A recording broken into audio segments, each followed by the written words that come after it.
Hey, what's up guys? We're back again with the #2 player in the world's favorite strategy. At the top of the world, Golem has adapted with a new meta card combination, putting the underrated heal spirit to work, keeping your elite barbarians, electro dragons, and golems alive so you can thrive and get damage where your opponent doesn't expect. For instance, if your opponent's got electro giant and they try to lightning on your elite barbarians, they won't immediately die because the heal spirit will keep them alive. And if you can heal your golem up just long enough to explode on tower, sometimes that's just all you need. And you gotta love the lumberjack rage paired with bomber and heal spirit for an excessive amount of splash damage, so your opponent's bait cards will be no match for your E-barbs. The #2 player is consistently destroying all the other professional players with this deck for a reason. Heal Spirit Golem is unheard of, and even pros have no plans on how to defend it. It's time to go into some games, go Golem, and assert dominance. A whole lot of love to everyone that's using creator code SirTag to make all the daily videos possible. Alright, we are playing against someone that is ranked 339 in the world, Limit Esports.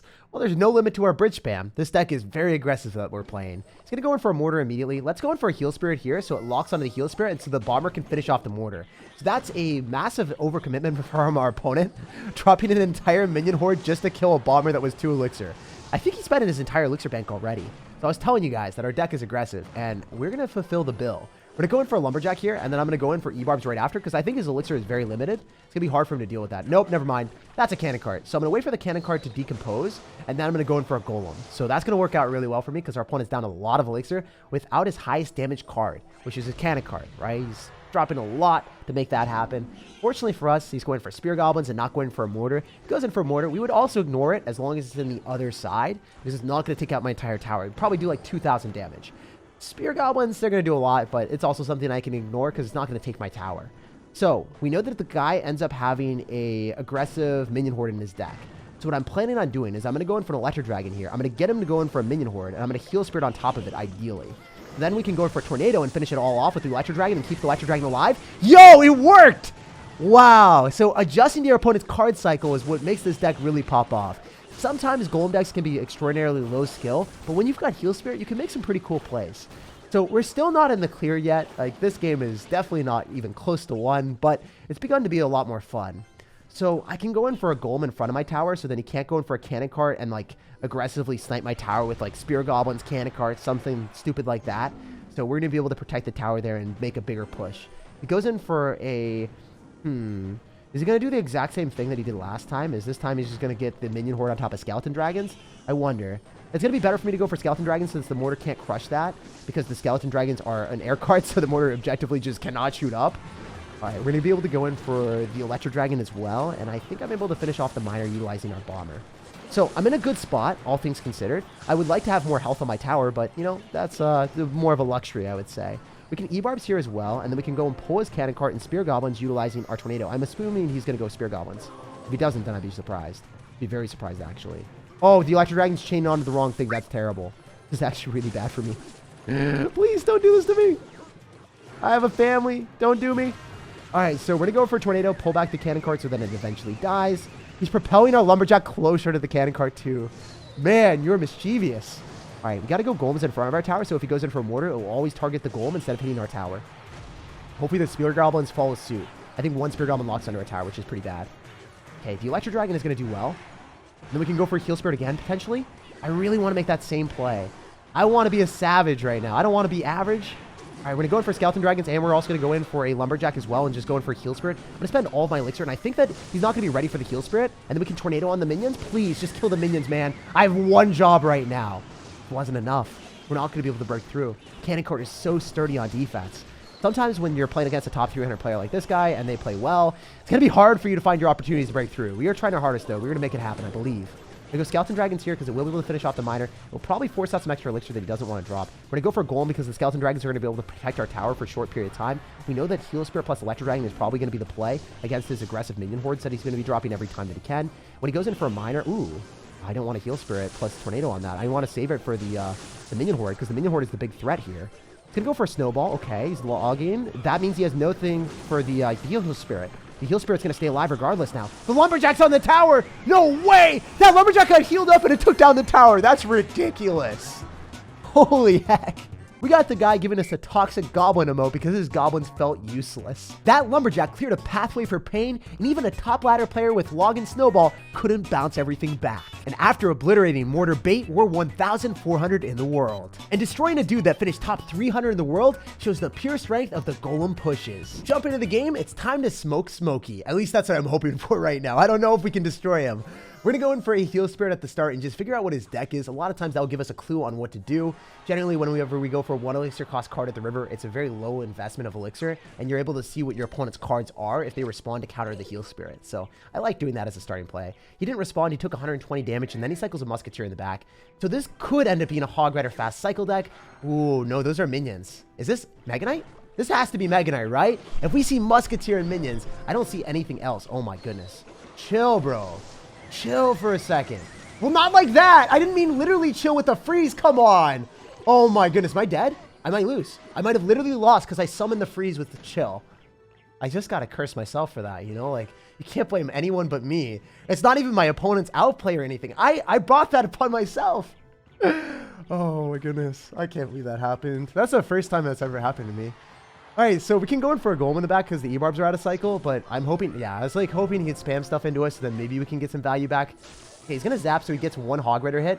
Typically, if you drop the E-barbs at that timing that I did, the Hog Rider does not get any damage on the tower.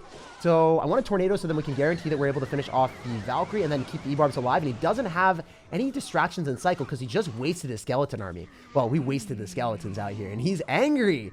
No, we're unlocking new achievements out here. Making a dirty Hog Rider E-barbs player get angry. He's raging in a different type of way. While our E-barbs were raging and angry, he got actually angry with the emotes. Let's go. We're gonna go in. Oh no, I totally thought that was a bandit in the back. You guys let me know down below in the comment section. Have you ever done something like that where you see a card cycled in the back behind the king tower and you have the perception that it's a card and it's not actually that card and it's something completely different? It's such not a vibe when that happens. It's okay, though. We won't lose our entire tower here, right? I hope not. No, we're chilling. We are chilling in 2 different ways. Okay, do we go for a golem? No, we just go in for electro dragon here, and then we can maybe just let the lumberjack do its thing, especially with a raged up electro dragon. Oh my goodness. Dude, that electro dragon is taking tower for sure, right? Do we tornado this? I wonder if that's going to be able to chain. No, it doesn't! It brings the pain instead. That sucks. Oh, man, that's actually brutal. All right, we're going to have to heal spirit. And then we can maybe go in for like a lumberjack afterward. Our heal spirit isn't going to lock on the tower, but maybe he's going to overcommit or something. Okay, cool. Ooh, wait, this tornado doesn't seem very smart. I want my elixir back. I want it now. I don't feel like that was the best play of my life. I'm going to go in for a heal spirit. I need to get back to tornado, but I don't know if I can. Is the heal spirit going to connect? Are we going to tornado in time? I think we do tornado in time. I was just freaking out. He's going to zap my tower, so that thing's gone as well. Ooh, it's a 1-1 situation, but not necessarily the most fun one. This one is going to be completely chaos. If we go for a bomber in the back, we should be able to make sure that we can pull the Valkyrie away, and then he has to freeze on one of the things. To freeze on both the towers, or he's going to hit one of the towers and miss the king tower. Yeah, that's what he did. So misses the king tower, that's pretty good. Just wanted to isolate our E-barb so we didn't drop it like more predisposed in the middle. If it's more predisposed in the middle, then we're definitely screwed. All right, we're going to go golem. We're going to build up a big push, and that's how we're going to win this matchup. We wanted to use the freeze on defense, so then he can't use it on offense. And dropping a golem means that he's probably going to have to use it on defense here. He's going to go for E-barbs most likely, so we want to go and tornado everything together, and then we are going to be able to get a huge positive elixir trade. Oh, wait, that was not where I thought he would drop it. Oh, my goodness. This guy's going balls to the walls, an absolute maniac. He's unleashing mayhem on us. I think he's going to freeze, so I'm going to tornado that back. I just made the prediction play there because I didn't want to lose. I'm going to go for a heal spirit as well. Oh, my gosh, guys, I think I lost. I don't see a universe. Oh, no, it retargeted on the lumberjack. Never mind. Oh, please just give me the win. I don't deserve it. Give me the win, give me the win, give me the win. This deck is performing miracles out here. Oh, no. Wait, maybe I'm still fine. I can tornado this away. You missed the freeze. Yes, please, miss the freeze, bro. All right, he's going to have Musketeer back in cycle soon. Dude, what is this game? I love it. He's going to Musketeer in the middle. We're going to predict it with the bomber. Yo, these outplays. It wasn't really that big of an outplay. It was the only play he had available. But we're still going to celebrate it anyway because it made me feel pretty good. In the end, I think it's safe to say we smoked Smokey. We left him in the dust as we blasted his towers to bits. And the Musketeer misfired into the bomber while our tower stayed strong. Chaotic and crazy games that you somehow find a way to win are always the best matches. To get into this one, the guy isn't going to be psychoing anything at the start. We're hoping he goes in for like a Hog Rider or some type of big bridge spam because we got E-barbs to eat everything alive. Okay, that's good for us too. We've got Bomber for his Goblin Drill, and then we've got Elite Barbarians for his Bomber. Okay, so I can activate King Tower with these Goblins as they pop out. I think that's going to be our best bet to minimize the amount of damage he gets. I wanted to make sure I could pull all the Goblins and eat the damage from the first Goblin that was attacking my tower. Oh man, can I afford the Lumberjack in time? Am I screwed right now? Wall breakers, don't do me dirty. Don't do it. Okay, thank goodness. So Lumberjack attacks fast, and I probably should have, you know, given him a little bit more credit there. Okay, I can go for Heal Spirit, and then the Dark Prince isn't going to give him any value. Actually, does it hit my tower? No, I don't think it does. I don't want to go for Heal Spirit. If it had slightly more HP, that would have gotten me some grief and some worries, but since he was lower, I didn't have to worry. Especially since I have King Tower activated. That thing comes in clutch on defense. I'm going to go Golem, because if you think about it, the guy has to go in for a Goblin Drill on offense to be aggressive and do damage, and I've got Bomber, which is a really cost-effective trade. And if he wants to go in for anything on defense, like a Tesla like we're seeing right now, maybe go for Skeleton Dragons in the middle and snipe the building. It'd be hard for him to snipe everything at once.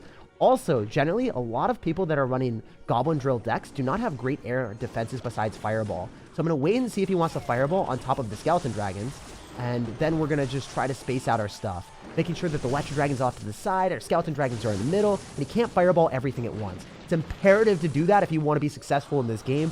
Otherwise, we're going to get blasted to oblivion, and the man's just going to get a great pause elixir trade. Obviously, still not the situation that we're hoping for. We're hoping to take the entire tower, but that separation and knowing what our opponent probably had put us in a great spot. Okay, so because we saw the arrows, he likely doesn't have logs, so that means he has no good answer to our Bomber. So if our Bomber is able to splash on all of his bait cards and our E-Barbs are staying alive, this is going to be difficult for him to defend. That's going to be at least 2 or 3 swings on the tower if he leaves that alone, which he's not going to. He's going to go in for the Dark Prince. He's like, I think I've had enough of your shenanigans. All right, we're going to go for a Heal Spirit here. Hopefully the Heal Spirit gets hit instead of jumping. Ideally, if the Heal Spirit gets hit, then the Dark Prince doesn't charge. So that's what you want. You don't want the Heal Spirit to jump, because then the Dark Prince is still charging at you, and you're like, wait, I wasted so much elixir. He might Fireball on this, so I'm going to go for a Bomber preemptively.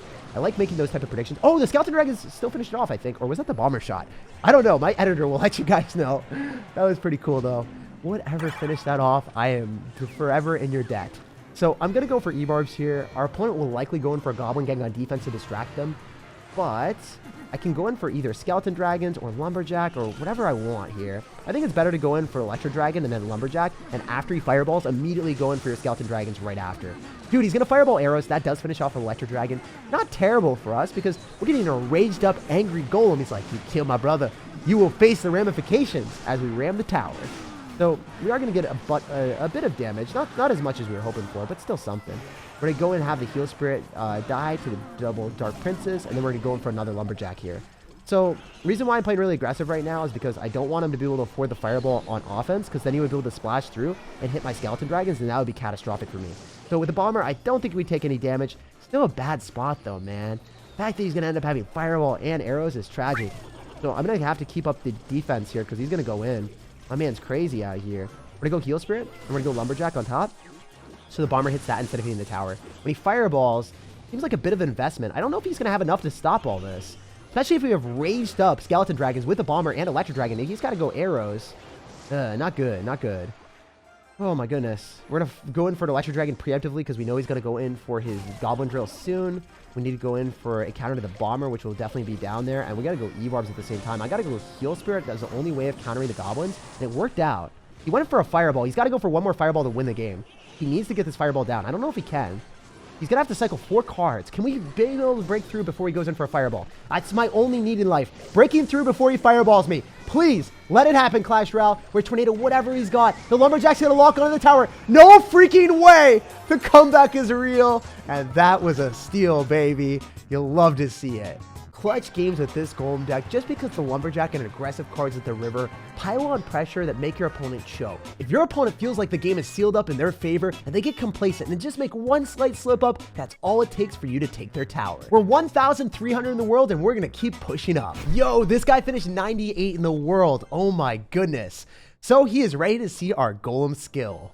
Probably a little bit less skill than he would want to imagine, but when he sees a Heal Spirit, he's expecting 3 Musketeers or a Bridge Spam deck. And when he sees Bomber, I don't know what he's going to be thinking. He's going to be like, dude, you're stupid. You're crazy. Why are you running this? But it's a deck yoinked off of the number 2 player in the world, so it's pretty freaking good. So we are able to finish off all the piggies and get some nice damage.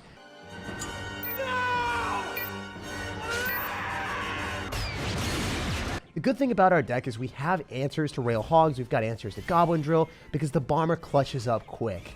Okay, so the guy's going to go in for a Phoenix and a log. That's a lot of elixir down the drain. I think when we see Phoenix, I'm expecting to be Giant Skeleton, usually. I don't know. Most of the time, whenever I see Phoenix, it's not the standard Royal Hogs, Royal Recruits type of deck. Ooh, this is really interesting. I think I leap Barbarians and let the Cannon Cart lock into my tower. Reason why I want to do that is because I know the Cannon Cart's going to eventually die, and then he has to defend both sides, being down so much elixir. No, you have that? Okay, well, at least the E-Barbs take the tower. I was hoping I would be able to take 2 towers. I know I'm greedy. I'm playing against a top 100 player in the world, so shouldn't be that greedy, but this is looking pretty good. Obviously, we know he's going to be able to snag 1 tower with Royal Hogs. Whichever side he picks is going to be in trouble, especially with the Phoenix and the Mighty Miner counter pushing.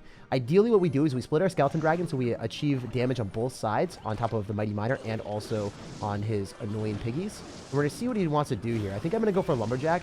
It will be able to finish off the Mighty Miner without it taking my tower. Fantastic. We got the Bomber defending the left-hand side. The Lumberjack's coming through in the right.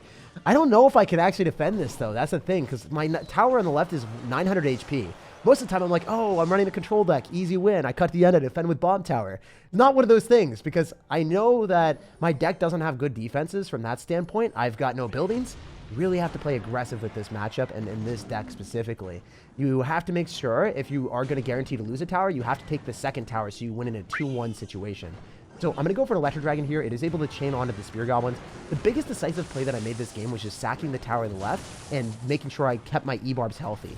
I think that gave me a huge benefit here. The Mighty Miner is going to be able to pulverize the rest of our Golem. And I am a little bit scared because we know he's going to take the tower on the left when he goes in for Royal Hogs. Is it even worth it dropping E-Barbs or anything else like that? That's the question. I think it is. I think we are going to be able to kill the Hogs. Even if he goes in for an Earthquake and a Log, he won't be able to hit that. He was hoping I would go for Bomber, and he would be able to snap on top of our Bomber and finish it off with an Earthquake Log. But now he can't do that because the Bomber was in the right-hand side. Okay, we can Tornado away his Mighty Miner in the last second. I think that will give us some extra value, especially if we can go and snap on those Spear Goblins. Oh my gosh, wait, are the E-Barbs going to 3-crown him? No shot, man. No way. Wait, am I going to 3-crown someone this good? That would be ridiculous. Okay, Lumberjack's coming through. He still hasn't taken the tower on the left. He has to go for an Earthquake and a Log. Dude, if I'm able to defend this somehow, some way, I don't think the piggies... No, the piggies are going to take it. Oh, jeez. He's going to Earthquake as well. Yeah, he was just guaranteeing he was going to take that tower. Okay, what do we do here? Do I go for the 3-crown just for the dominance? Let's go for it, guys. No mediocre up in here. So we're going to try to make this happen and 3-crown him. I don't know if it's possible, but, you know, I like doing that. I like asserting utter dominance on our opponents. I'm going to Tornado his Phoenix away, and there's nothing he can do but give up the play. GG and well played, man. It's really cool to see someone that's a top 100 player in the world say well played while they get 3-crowned. This spammy Golem deck is capable of dominating some of the best players in the world with decisive victories. Yo, this guy finished 28 in the world. Oh my goodness. Because we pushed the Ultimate Champion so freaking fast, everyone that we're playing against right now is going to be extremely good at the game. So we're dropping good luck and we're giving him some love and we'll see what he's up to. Generally, I do like going Golem in the back if they cycle anything at all because we're going to be up a bit of elixir. I have King Tower availability activation with the Tornado, and he's not going to give it to me, but generally with this deck, what you do is you build up a big push with your Golem and your Dragons, and then you go opposite side with a Lumberjack and E-Barbs. I typically don't like dropping a Lumberjack with the Golem because a lot of times they'll have splash damage. Okay, yeah. I wonder if I Tornado that closer to the Inferno Tower. Can I, like, chain on to the Inferno Tower if I'm lucky? Is this dumb? This might be really stupid. It might also be really successful. I guess we're going to find out. Ooh, we chained onto the tower. Okay, it didn't really work out the way I thought it would, but it worked out even better because we ended up getting tower damage. And we forced out guards as well. So that's 3 elixir down the drain for my opponent, and we got 300 damage. I think for a 3 elixir investment of Tornado, it's well worth it. We're probably playing against some interesting fast cycle decks, so I don't know what version he's packing for us today because we haven't seen yet, but his Valkyrie is going to be his main proponent of killing all of our spam. So if we can heal up our Lumberjack, we might be able to get value. Come on, Lumberjack, give me some good trades. The Valkyrie is going to be out of cycle as well, so I want to go E-Barbs on top of the Archer Queen, because if I drop E-Barbs off to the left-hand side, I might be able to do some damage, but there's a high likelihood I just get distracted by some cheap bait card. So we are going to be able to kill the Archer Queen and no damage from the Hog Rider at all. That's good. We'll take that trade. All right, so we know that our opponent's going to have a Hog Rider deck with guards and Archer Queen. Oh my gosh, Skeleton Dragons, you got to be joking right now. You guys saw that, right? Y'all saw that? The Skeleton Dragons did not splash on top of the Archer Queen at the start. That's ridiculous, man. So the Archer Queen gave him absurd value. It is what it is. Always going to go for Heal Spirit off to the side so the Fire Spirit jumps onto that, and we can keep the Heal Spirit alive if we want to go for like a Lumberjack or something in front of that to get some extra value from it, but it's just better to play safe in these type of situations. If he goes Hog Rider, it would be a bad decision on his end because I can still activate King Tower utilizing our Tornado, and no Hog Rider damage ever happens. The main thing that you got to do if you see like a Lumberjack coming through with a Hog Rider or a Valkyrie plus Hog Rider, you just stop their unit that's crossing the river at the top so so then you can tornado the Hog Rider and isolate the Hog Rider away from that unit that they have. That's what we did there. All right, we're trying to find some type of situation where I can go for a Golem in the back and feel good about myself. That's how this deck operates. We're going to go Golem right now because we have the Skeleton Dragon still bustling through. I can go in for a Bomber again, and then I can tornado yet again. So it's just going to continuously happen if I can get this trade and not take any damage. Yeah, that's really cool. So we end up using a 2-Elixir Bomber and a 3-Elixir Tornado against a 4-Elixir card and a 4-Elixir card. So I end up dropping way less Elixir, and I got a much better trade. I'm going to Lumberjack in front, and then I'm going to go for an Electro Dragon, and I want the Lumberjack to die so then I can rage up my units. If we can get the Golem to get near the tower, then we're going to be fine. I'm also going to tornado his units together so then we can use the Electro Dragon to reset the Inferno Tower. Wow, this is going so well. And guys, I'm telling you right now, this guy is way better than me. He's a top 20 player in the world or something like that, and, you know, we're really finding our way through. I should probably not go in for the E-Barbs here, but I want to at the same time. Oh, man, it's so hard to decide if I want to do it or not. He could go in for a Hog Rider on either side because I don't have enough Elixir for the E-Barbs immediately, but we'll see what we can do. Yeah, I'm going to go E-Barbs. The Fire Spirit should connect to our tower, unfortunately. Yeah, that splash damage is absurd sometimes. All right, we're going to go for another Electro Dragon. The good thing is the E-Barbs are going to bustle their way through, so I think that the Inferno Tower is going to go and captivate the wrong stuff. Super solid stuff. You can go in for an Inferno Tower counter with a Tornado here. Hopefully the Electro Dragon can chain onto the Inferno Tower. Nice stuff. Oh, the Heal Spirit killed the guards. Wait, I don't think he can guard his tower now. We can go in for E-Barbs right now. He's going to go in for an Archer Queen. It should die in one shot to the E-Barbs. No, he went for the clean Archer Queen ability. Man, can we just win this? I want to beat someone really good. Come on, give me the game, E-Barbs. You know you want it. If I tornado the Valkyrie away, can I get the Lumberjack on the tower? I think that's going to work. Let's freaking go. We just beat one of the best players in the game and steamrolled them with massive Golem spam. It feels like I was in complete control of that match, and now we're at top 883 in the world. That guy finished number 28 in the world before, and last season he was 487. Even though he was one of the best players in the entire world, it was almost impossible for him to break through with a Hog Rider because we had E-Barbs and we had Tornado. And once we got to the later stages of the match, our Electro Dragon popped off and reset the Inferno Tower every time. I just had to make sure I had a Lumberjack or E-Barb in front of my Golem so it didn't get targeted by the Inferno Tower first. Like, subscribe for more daily videos, and have an amazing rest of your day.